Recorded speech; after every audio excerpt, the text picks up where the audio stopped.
Today's episode of Filmmaker U is brought to you by our sponsors OWC. Go to owcdigital.com for all your filmmaking and computer needs. And it's also brought to you by our other sponsors, AJA. Make sure to check out aja.com so that you can see how they can help you in your post-production needs. Hi, I'm Gordon Burkell from Filmmaker U. At Filmmaker U, we create courses for film professionals to deepen and diversify your existing skill set. You can learn more at filmmakeru.com, or of course follow us on Twitter at filmmaker_u. Every week we interview a film professional to discuss their work, and this week I'm joined by the editing team of 5 Days at Memorial for Apple TV+. And that includes Joanne Yarrow, Lou Vu, Mary Lee, Vikash Patel, and Colin Rich. Welcome to the show, guys. Thank you. Thanks for having us. I guess my first question is, like, when I looked at, like, the book is broken into two sections. It's like the 5 days themselves, and then the aftermath, and the series is broken up into a similar structure. How did you guys break that work down amongst yourselves and to determine who was going to cover what? That's a whole mess. The production was I'd like to call it block shooting, but it was completely not the case. It was sort of all over the place because obviously even the latter half had flashbacks to what's happening in the front half, and then the front half had interviews that more or less line up with stuff in the back half. So, but early on, what we did was Colin, Joanne, and I were the earliest people on, and then Marie joined us. And then Viks joined us later on after that. But at least between the three of us, Joanne and Colin and I, we kind of got together and said, okay, to make the schedule, you take these things, I'll take these things. And, and a variety of life things came in to play, surgeries, honeymoons, a bunch of stuff. So we had to kind of figure it all out. But Marie and I started first, and then we kind of went from there. Okay. And did you guys actually, did you read the book or the New York Times article beforehand? Any chance? It's a ProPublica article. Yes. I did. Read the article first and then was sort of like already depressed, and then decided to jump in. Decided to dive completely into the book, which is brutal. I mean, it's a very long article. Much like the show. So I'm going to interrupt this interview for 1 second. We want to thank PixelView, one of our sponsors. They're a streaming solution for filmmakers. PixelView lets you stream your work to remote clients for easy collaboration, and it works with both on-set teams and post-production teams. With built-in video chat, you can discuss and make changes in real time and stream directly from your editing software. Or you can use the hardware encoder to stream from DaVinci Resolve or the camera on set. See the promo code and the link in the video description below.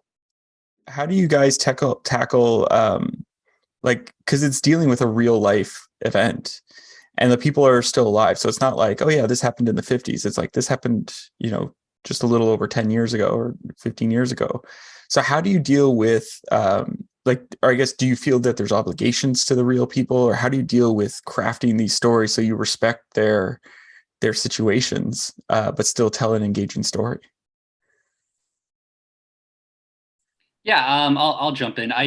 For me, there definitely is an additional obligation, especially like one family that I thought about a lot is Emmett Everett's family, who is still alive. He's passed away, of course, as did Carrie, has passed away at this point, but his children and grandchildren are still alive. So, I definitely thought about them a lot. Anna Poe is, very much, still alive. A lot of people are still alive. So it is something that I thought about a lot. And it's just, our whole approach, it was just to tackle the material, I think, with honesty and with an objectiveness and, not try to put too much of our own spin into it.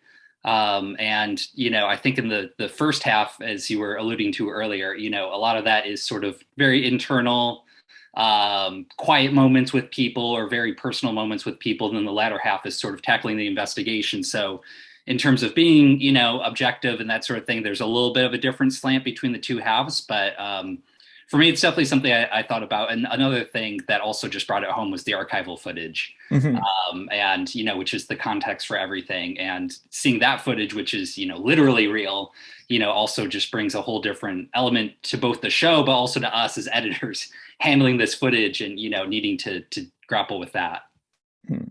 Now, I usually ask this question of doc editors, but because of the content of this and the fact that it's based on real events, how do you deal with such heavy content in terms, because it will affect you essentially, like you're going to be going home depressed every day. So how do you deal with that emotionally, or do you have things that you would do in the edit suite, or breaks away, like just different ways that you would sort of overcome that issue? I would say it was very emotionally heavy for me. Also, just switching from like a really strong comedy into, it was a whiplash going into telling a story like this. And we did. I know for myself, I would, and all of us kind of had to just get up, walk away, take a walk, take a breath. And there were many times that I was at my Avid weeping as well. It definitely sticks with you. It's hard to shake. It's sort of like when you're working on something that's so emotionally heavy, you sort of need to check out and not watch the news at night a little bit. So that's kind of, I kind of go into lighter viewing during those times.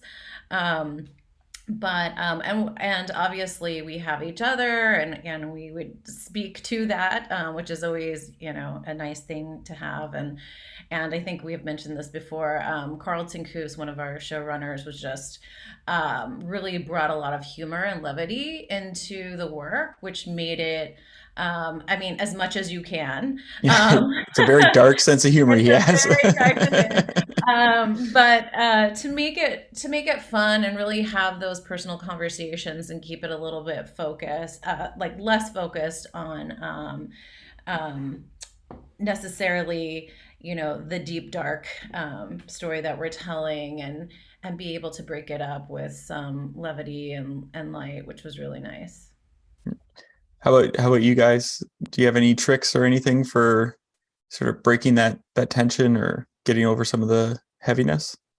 Sports. Watch sports afterwards. I mean, yeah. I was fortunate. I will say the core of the team here is Joe, Colin, and Lou, who I just came on to do one episode near the tail end. But I will say that has to have been the most intense part, the first 5 episodes, because you're, as Colin just articulated, you're in it, you're living it with them, and that's the creative vision and intent. You just you just want to submerge yourself in the trauma of what happened, and and then the last 3 episodes and the one that I was responsible for, it's the analysis of that, what happened. So it's not so heavy with the stock footage, so I wasn't sifting through as much of that, but I can definitely imagine feeling the same way as Joanne did and everybody else, that when you do deal with real life documentary material like that, it's tough. And I've done it. On the documentaries I've cut,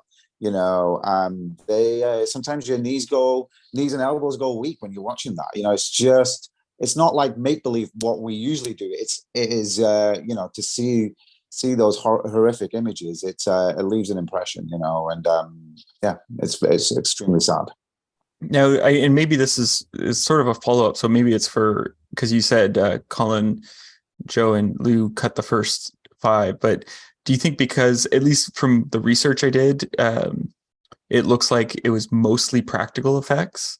Do you think that impacted it? Because, for example, the bridge when it's shaking and stuff, and them having to run across it, that's all practical. Do you think that sort of makes it more realistic and harder to deal with? Or do you think, I talked to editors who work on horror movies, and they're like, oh, it's really easy because, someone yells cut and all these people walk in and it's not real. Do you find the practicals help, or do you think it didn't affect you?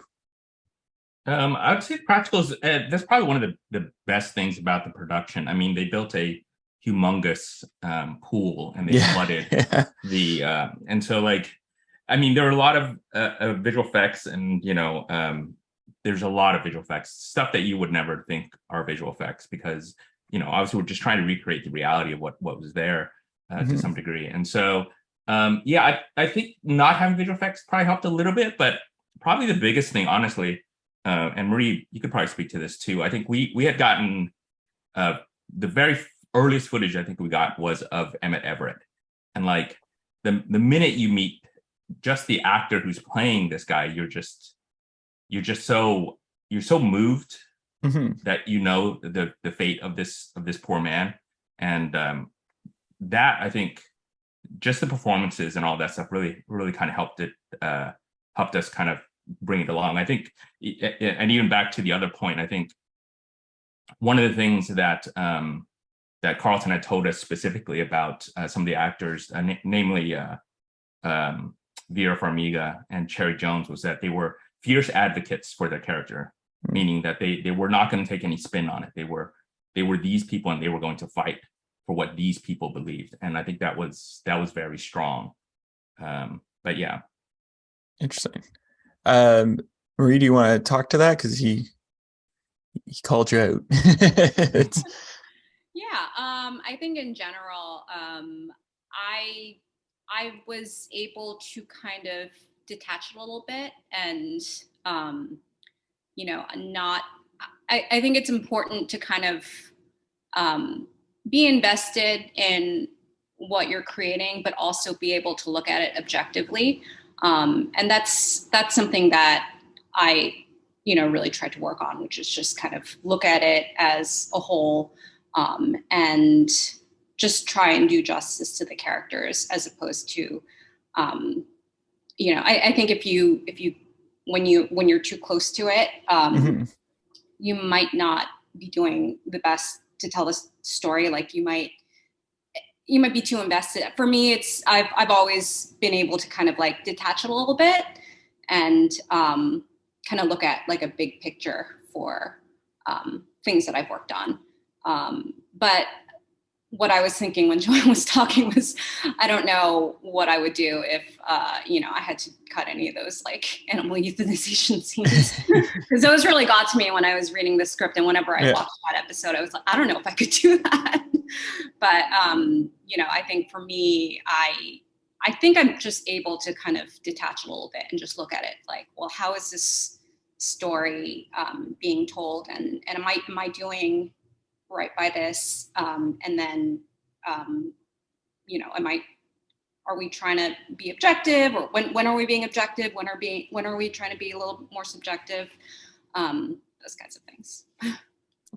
Now, I was wondering if you guys could sort of, I guess, choose a scene from the episodes you worked on, and, ideally one that you found tricky or difficult to tackle, and but you sort of were really proud of how it turned out in the end. And I was wondering if you could sort of tell me what it was that made it a little tricky and what made you so proud of it. I guess we could start, because on my screen, Joanne's over on this side. So we'll start with you, Joanne, and work our way across.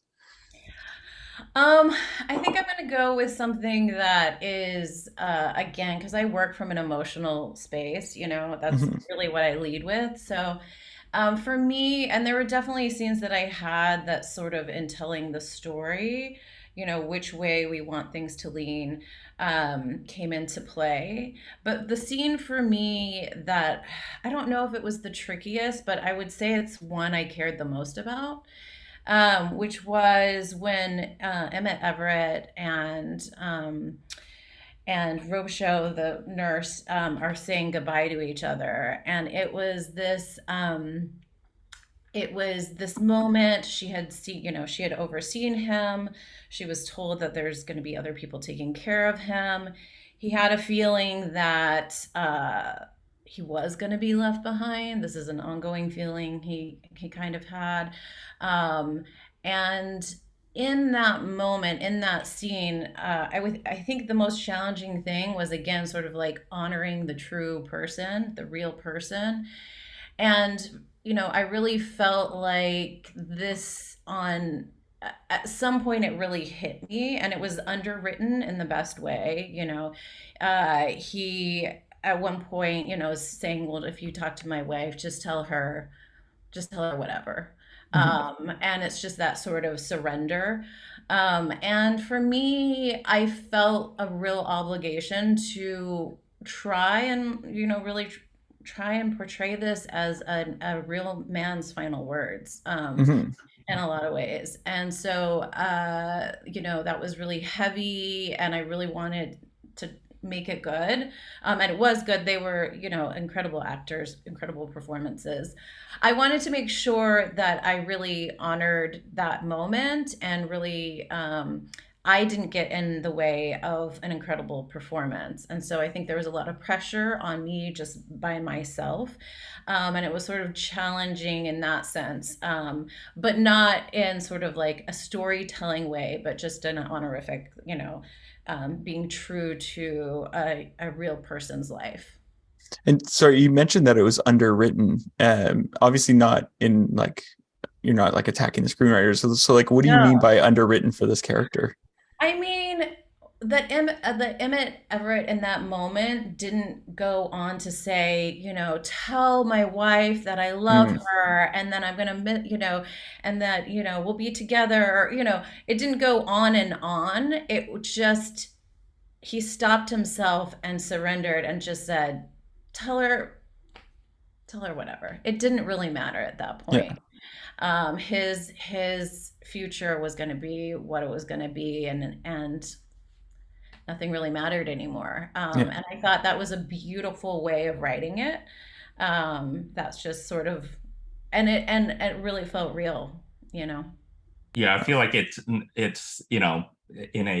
an overly written way, you could go really big speech about meaning of life and all this stuff, but like it's so real, that moment, and like the way Joanne handled it was just so beautiful. It's just and even when we were talking with the composer there, we had talked about like that's the moment that you see that he's given up, and it just that cliff is very emotional. And again, Joanne's work was amazing in that. Wow. Viks, how about yourself? What episode or what part of your episode do you think?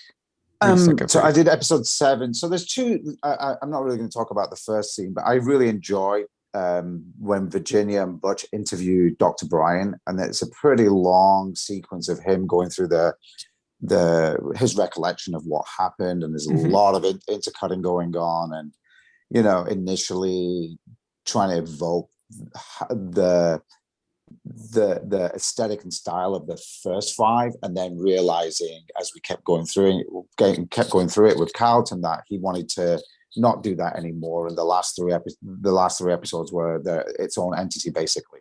But I love just putting that sequence together because I think it's around 8-9 minutes of intercutting and a lot going on. But I think the scene that really moved me was Dr. Poe's arrest at the end.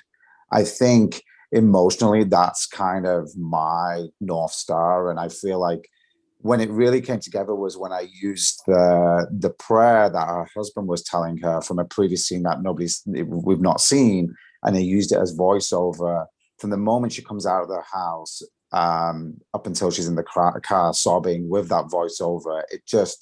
I remember watching it for the first time. I'm like, okay, I'm getting choked up here because she believes she did right. I mean, she as a character, you get lost with Vera, and I'm fortunate. I worked on Bates Motel, so I've edited Vera before, and she's spectacular. So I knew that, but you just get lost with Dr. Anna Poe in that moment, and she sincerely believed that she did the right thing. She cares fundamentally about her patients, and even up to her arrest, she's talking about her other patients she's treating. So it was gut wrenching, and all the way through to the end, and you just hear faintly sobbing with the prayer going on, and then we cut to black. And I feel it's a very simple scene, but it's a sequence that was extremely powerful in my opinion. Well, what's interesting about like her character and what have you, so I have several members in the family who are doctors, and when you talk to them about life support and things, every single one says the same thing, where it's like, if I'm on life support, just pull the plug. I don't want that. because they've seen what people go through, and so there's this sort of authenticity to her in the moment of like she's doing what's right because she doesn't want them to go through something, right? It's exactly what Lewis said at the start earlier. You know, like Vera and Cherry Jones wanted to be so authentic to the character, to those characters. They didn't. This is who these characters were, and these people were. Sorry, and they wanted to play the character to that level. So I think it's testament to Vera for sticking to her guns and doing that, and also testament to Carlton and John for writing wonderful scripts. So. Yeah, you have to give the script writers credit too. just a little bit, you know. They know what they're doing. Now, I want to jump to you, Marie. Is there a particular moment in your episode that you really found stuck out for you? There was one scene that I felt was a weirdly challenging scene, which was actually in episode 1. And it seemed to me like it was just going to be a very simple scene of just Anna Poe comes in, unpacks in the locker room with the nurses. But I had so much trouble with it because, you know, it was directed so intentionally. And there was a lot going on just in terms of subtext and how, you know, the doctor and nurse, that kind of weird interplay.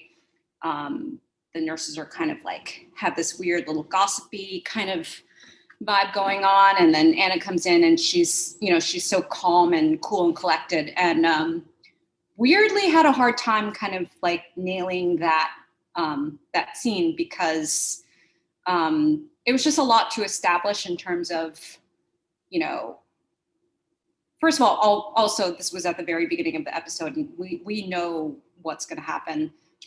So it's kind of trying to show that the nurses know it's going to be bad without really showing how that they, you know, obviously they don't know how bad it's going to be. But that was difficult, but I think it turned out okay. Lou and I went back and forth on that scene quite a bit actually, but it was surprising because it was a small scene. Yeah. We talk about going back and forth on scenes. How do you guys maintain? So it's broken, like arguably it's broken into 2 sections. I know that there's going back and forth, like with flashbacks, but how do you maintain consistency in terms of the editing when you have so many editors involved doing different episodes? There's just a lot of discussion. I mean, initially, the 3 of us, as well as Marie, we would all just have meetings about what was happening. And then when Viks came on, we also had long extended discussions with him as well about sort of what this is and what we're trying for. The latter half is, you know, slightly different than the front half, so it's like a different discussion. I think Colin and Viks would probably be better to discuss about how you guys handled those last 3, because those are almost an entity of their own. But the first 5, we all kind of kept in touch and talked about things, and you know, we would look at each other's cuts and stuff like that, and you know, every time something new came up in terms of like where things were, we would have a meeting and then actually have a whole discussion about certain things too. Interesting. Now I want to jump to you, Lou, about what is your scene from your episode? You know, there's, you know, this show is challenging. I actually, while everybody else was answering, I was trying to think of which one, but and there's so many to choose from, but I would probably just go ahead and choose the opening of 104, which is it's somewhat long mini documentary montage, and like in the script, I think it's 3 sentences. It's and this is sort of the beauty of like what John and Carlton gave us, which is they gave us a lot of freedom and wanted us to contribute greatly. And so I think the one sentence I took away from the script was deteriorating conditions in the city. And so from there, I started to sort of build out stuff. And again, the documentary work is not my forte. I was actually very much against it originally because I liked how good the scripts were and how contained the story was. So I didn't really want to do this documentary stuff. And I felt like it was taking away from the storyline. But the more I got into it, the more I realized its value. But you know, I did a pass. John was not happy with it, and he just kept on pushing me. And I think that's sort of the beauty of John and Carlton, which is that like I think great filmmakers are people who push you to contribute more and add more to the work and really bring yourself to it. And so I spent many nights just scanning through footage, and probably the moment that it all gelled for me was when I saw the head of FEMA in a pre-roll saying like, who's in charge here? And then like everybody there was like, you are. And like he kind of laughs it off as if it's like, and people are dying in the streets here, and he's like getting himself all prepped and ready for this interview, and it was just a really off the cuff moment. Our archivist just happened to throw that in. I don't think he intended me to use it. It just happened to be at the end of a roll. And once I got that, I was like, okay, now I have something I'm saying. And so, and we just sort of, and from there, I kind of just built it, and it came together quite nicely. And then, the way things go with rights and whatnot, there were many heartbreaking pieces of footage that we could not use. We were not allowed to use because it was either far too upsetting, even though they were real, or they were just so scared of how what kind of liabilities there are. Because one of the pieces of footage we had that we really wanted was a young man holding up literally a 2-month-old baby, and he's saying, "There's no water here, there's no formula," and we weren't allowed to use it because it was too upsetting. So but yeah, so that would probably be. But there's so much stuff that I mean, and again, it was lucky that we got to toy with it as long as we did, and kind of figure out where we wanted to go. So there's plenty of stuff that was not where we wanted it to be originally, but then we got some time to work on it.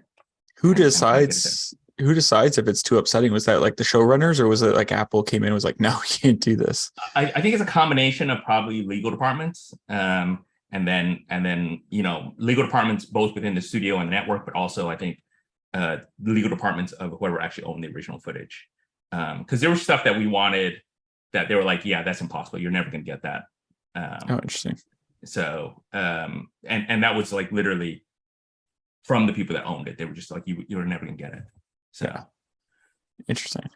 Now, last but not least, Colin, what's your I've been having certain scenes, and then I'm crossing them off my list to try to come up with something a little more original in the context of this conversation. So because so much has been touched on. So there was one scene in episode 2 which I think is sort of a good example of some of the odd ways that we ended up working together because of the schedule. So I came in a little bit late to episode 2. Joanne had started cutting whatever dailies were already in at that point, and Lou had as well. So there's a scene at the start of the episode that's an interview, as all the first 5 episodes start with, or 4 out of the 5 rather. This one's with Mulderic. And she's talking about how, after the storm hit, like it seemed like things were okay, like it was bad, but it wasn't that bad. And then, alludes to the fact that like we didn't know that the worst was yet to come.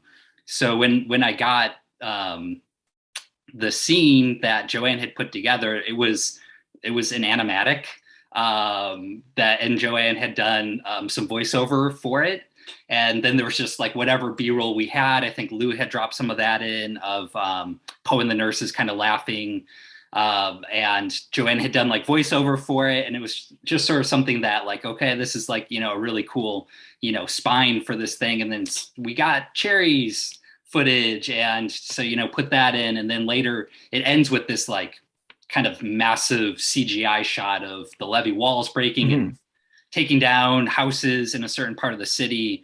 And it's this really kind of like a horrifying, foreshadowing, I guess, of everything that's to come. But it was a great thing. And I think the scene is really good.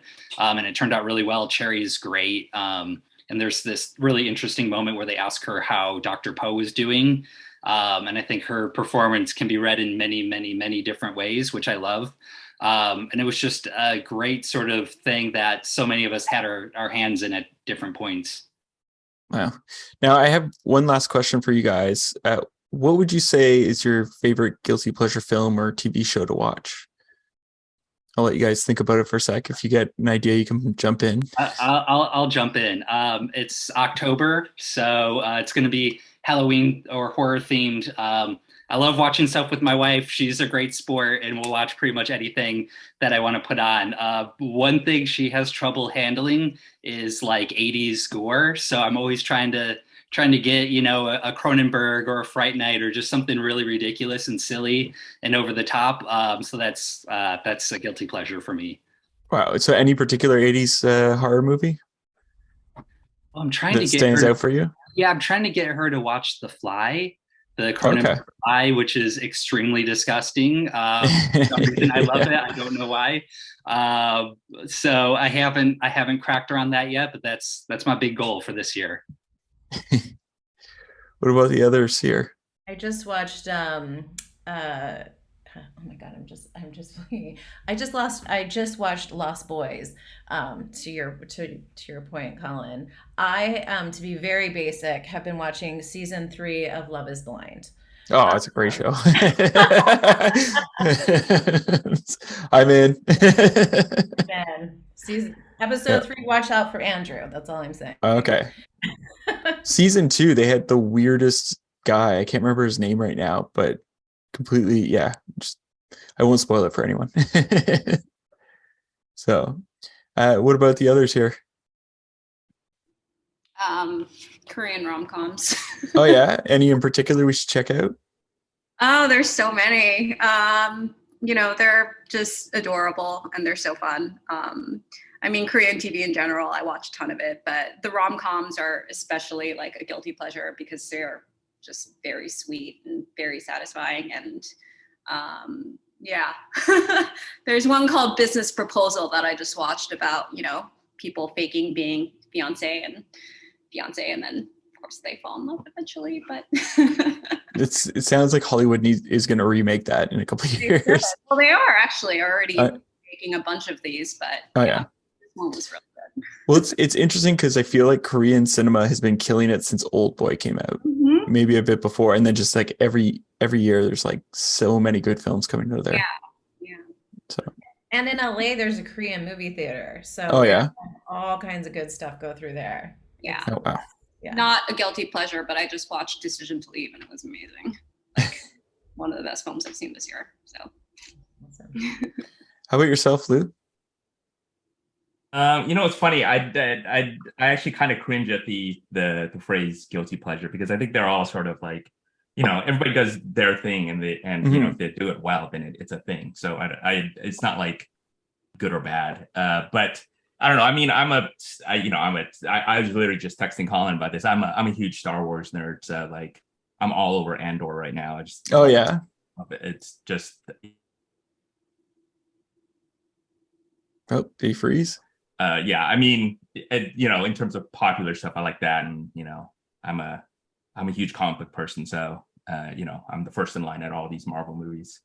And now, which series of comic books did you collect growing up? I am and this is hopefully in the near future. I'm a huge X-Men fan. Oh yeah, yeah, and so love that X-Men and you know, everybody's favorite Spider-Man, of course. Yeah. So.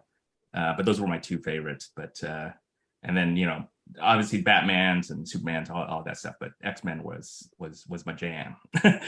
Did you try? Because I remember collecting comics and trying to get like, oh, it's the first episode or the first comic with Wolverine or Gambit. Did you ever do that, or is it just keeping up? Oh yeah.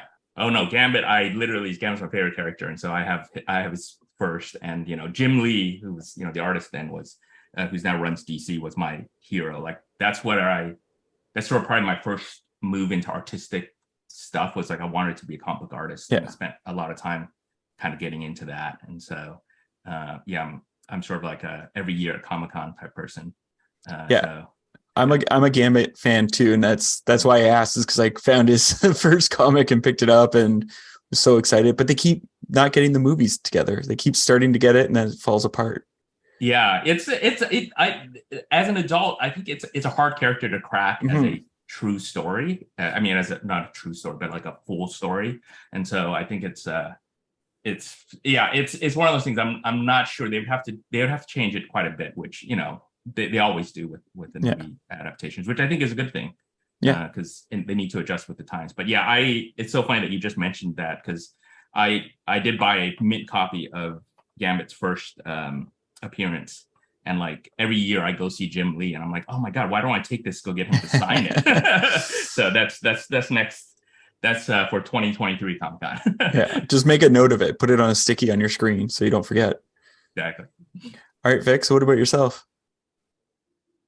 Well, I'm a sucker for all things football and soccer. So, well, football, I call it football, but you guys all call it soccer here. So I am, right now I'm knee deep in watching all the games, getting ready for the World Cup, etc. But I guess guilty pleasures would be British TV shows. And the last one I watched was The Outlaws on Amazon.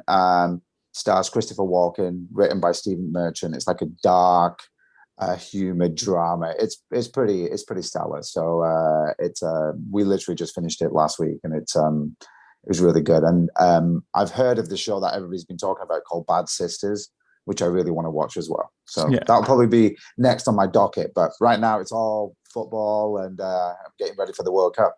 So yeah. Now, are you watching Welcome to Wrexham at all? That's going to be my next thing. I just finished watching the documentary about Miguel Arteta, the All or Nothing thing on Amazon as well. But yeah, the next thing it's going to be Welcome to Wrexham. It's supposed to be good. Yeah, no, I'm about 4 episodes in. So yeah, it's kind of crazy that they bought this little Welsh club. It's pretty awesome. So, but yeah, I'm excited to watch that. Well, that's fantastic. Thank you all for allowing me to interview you today. Thank you. Thanks. Thank you for having us. Thanks. And that's it for this week, everyone. Make sure to check us out at filmmakeru.com, or of course follow us on Twitter at filmmaker_u. I'm Gordon Burkell. Thanks for watching. Today's episode of Filmmaker U is brought to you by our sponsors OWC. Go to owcdigital.com for all your filmmaking and computer needs. And it's also brought to you by our other sponsors, AJA. Make sure to check out aja.com so that you can see how they can help you in your post-production needs.